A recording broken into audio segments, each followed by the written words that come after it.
punto de vista acerca de todo esto que se está proponiendo desde el Ministerio a Miguel Calvete, que es presidente de Indecom. A ver si ya lo tenemos en comunicación. Buenas tardes, Miguel. ¿Qué tal? Buenas tardes, ¿cómo les va? ¿Qué tal? ¿Cómo estás? Muy bien. Bueno, Bien. con respecto a todos los anuncios que se hicieron, ahora la posibilidad de tener una canasta básica de frutas y verduras, además de los cortes de carnes que ya conocíamos, ¿te parece que esto puede llegar a dar resultado? Si es una curita en medio de tremenda herida, ¿cómo puede resultar esto?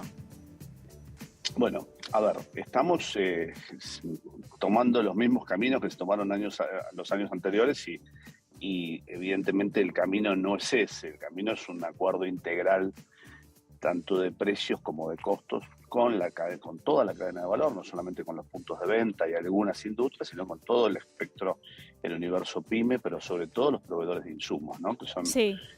aquellos sectores que están más concentrados. El gobierno obviamente tiene que tomar una medida porque esta espiral inflacionaria, si no, no se detiene, y cada punto de inflación son más de 100.000 personas que pasan a ser pobres mes tras mes. Entonces, creo que las medidas tienen que tomarse.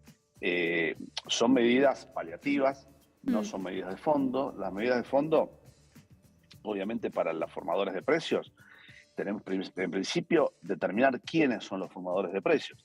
Es decir, cualquiera que compre a 10 y venda a 12 maneja una variable económica y es formador de precios. No podemos decir que algunos sectores del supermercadismo, por ejemplo, dicen que no son formadores, que los precios los forman las industrias dicen que los precios los forman los proveedores de insumos y así sucesivamente.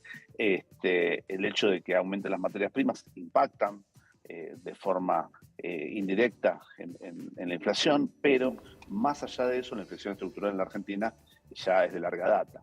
Pero uno de los principales formadores de precios es el propio Estado. El propio Estado, a través de impuestos, tasas y contribuciones, ¿no?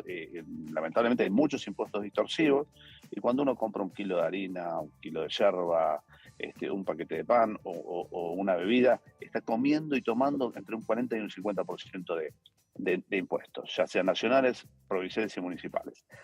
Y obviamente el gran debate es bajar los impuestos en aquellos bienes esenciales, sobre todo en los alimentos y sobre todo los alimentos de la canasta básica, Claro. no de la canasta alimentaria, sino de la canasta básica alimentaria, que son los que realmente consumen prácticamente entre el 65 y el 70% de la composición de la canasta de los sectores más vulnerables. Nos debemos una reforma tributaria y fiscal para esos sectores. Una pyme no puede estar pagando lo mismo que paga una gran compañía. En proporción. Por otro lado, hay una reforma laboral que también está pendiente para justamente poder incentivar la toma y el ingreso de nuevos trabajadores sin que impliquen un riesgo para la empresa. Esto no es precarización laboral, sino flexibilizar en el sentido de bajar la desocupación.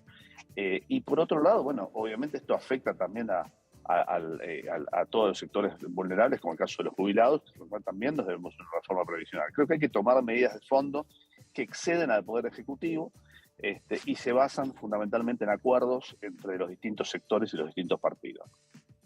¿Por qué es tan difícil, Miguel, sostener estos acuerdos? Vos decías, bueno, hace falta una reforma tributaria, una reforma laboral, pero digo, después terminan en tironeos, en bueno, el acuerdo está pero no se cumple y en realidad no tengo gente para ver si se cumple o no se cumple. ¿Por qué es tan difícil lograr un acuerdo de precios a mediano plazo? A ver, el monitoreo de valor de precios sobre bienes esenciales se hace en la cuna del liberalismo, que es Inglaterra. Los bienes esenciales están monitoreados por el Estado. Los acuerdos, acá tenemos una realidad global, que es el aumento muy fuerte de los commodities, la devaluación del dólar a nivel global, que obviamente en Argentina, al tener una economía muy vulnerable, impacta de manera mucho más directa. Y obviamente no hay una previsibilidad. El problema, al no haber previsibilidad, muchos sectores se cubren de manera un poco desproporcionada respecto a lo que puede llegar a pasar. Y por otro lado tenemos una hiperconcentración en los sectores proveedores de insumos.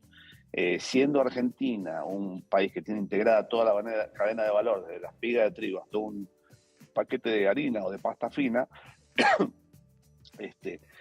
tenemos algunas variables que no manejamos y realmente vemos que la concentración de tanto del sector aceites como el sector harinas, como muchos de los sectores de commodity, caso de hojalata, por ejemplo, la hojalata para lo que es enlatados de duraznos, tomatados, etcétera, el sector de los envases larga vida, el sector del vidrio, el sector del plástico, está en manos de muy pocas compañías que realmente son formadores de precio y tienen un nivel de cartelización muy grande.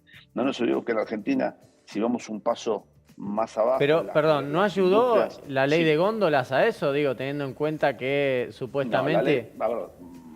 No, la ley de góndolas fue una muy buena intención. La ley de góndolas existe en muchos estados de los Estados Unidos, existen en algunas regiones de Italia y en algunos países europeos existe un esquema de ley de góndolas o de promoción de las pymes.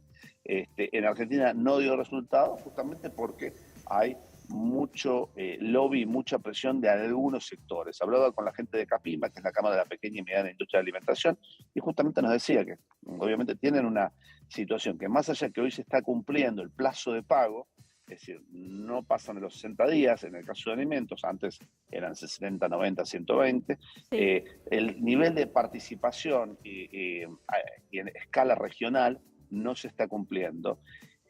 Y bueno, eso obedece muchas veces a posiciones o a dumping de muchas empresas. Por eso, en eso es donde el gobierno tiene que hacer hincapié y fundamentalmente, como hablábamos de la Cámara de Pequeña y Mediana Industria de Alimentación de CAPIMA,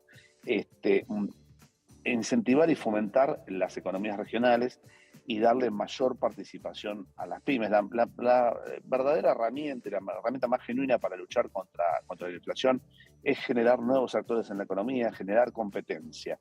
Y eso es lo que hoy en Argentina, comparado con países de la región, Uruguay, Chile, Bolivia, Brasil, no está ocurriendo. Un ejemplo claro es, si vemos 10 marcas de harina en la Argentina, 6 o 7 marcas pertenecen a 2 compañías.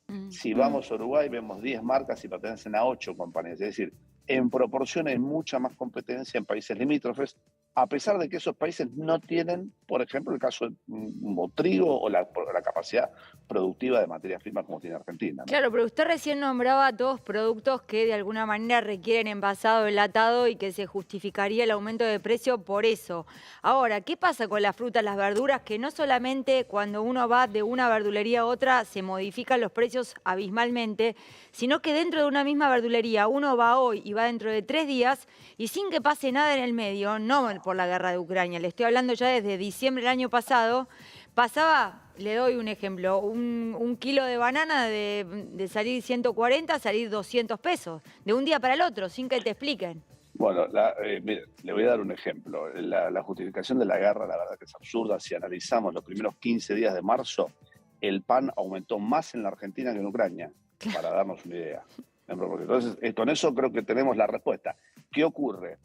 En Argentina el tema de la estacionalidad y la intervención en el sector frutícola es muy, muy fuerte. El gobierno tiene una intención bastante interesante de generar un fideicomiso para un fondo anticíclico, justamente para las frutas y las verduras y hortalizas que más se consumen. Hay un nivel de especulación muy grande, es importante que se generen precios de referencia y obviamente que lleguen a puntos de venta barriales. No nos olvidemos que la proximidad, el punto de cercanía, es donde consume casi el 65% de la población y sobre todo los sectores más vulnerables. O sea que esa intermediación distorsiva puede intervenir el gobierno, pero ¿qué ocurre? Si analizamos el caso de fletes, logística y demás, sí, los aumentos de energía, combustible, impactan de forma casi lineal. Por eso es importante que haya determinados beneficios para esos sectores, ¿no? Para los sectores más pequeños de la cadena frutícola. Y de hecho, bueno, se está trabajando con el mercado central y mercados regionales para hacer justamente un fideicomiso y poder, esperemos que de resultado, ¿no? Eso siempre tiene que estar monitoreado y monitoreado por gente que sepa. Claro. Pero esto que marcabas también es importante, que esté en el punto cercano de compra de la gente, porque cuando fue el tema de la carne se daba en carnicerías que tengan frigorífico y si no, tal día y tal día en grandes supermercados. Entonces no es en el día a día de la gente. Bueno, exactamente, es importante que se le dé participación a los municipios. se le dé participación a las economías regionales y que esto llegue a la cercanía.